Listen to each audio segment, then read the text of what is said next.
Hi guys, Hi. this is Fairy Tita. Kasama ko na naman syempre ang number one tormentor ng buhay ko na may favorite na bago na nandyan. Hindi na naman niya ako papansinin. Una sa lahat, nag-uusap kami, sinungaling siya. Nasabi niya na siya yung nagtiti sa akin. Guys, never nangyari yon. Ang tinitihan niya, si Madam Chaibol. Magaling ka naman talaga. Ay, naku, sinungaling ko si Coach. Coach, Malapit na yan. teka lang Coach, ano ang advice mo sa mga beginner golfer o yung gusto matuto mag-golf? Kailangan number one, Maghanap kasama ng silang coach. Ayun. Diba? Ano number mo ba? Saka ba makikita? Nakikita po siya sa Royal Ace sa Aguinaldo. Royal Ace, veterans, pwede ako.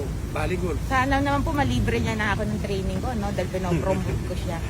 O tapos, coach, sige, so magko-coach. Tapos, ano pa? Ano pa Yun. advice mo? Para tuloy-tuloy na yung pag-improve niya.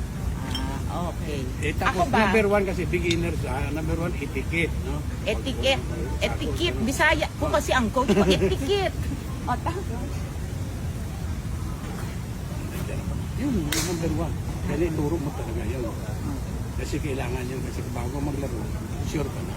Ako nga sabi mo sa kanila, coach, ilang years pa ba ako Saka magte-training? iba mga 15. Oh my God, 15 years guys. Buhay ka pa ba? Hindi ko lang alam.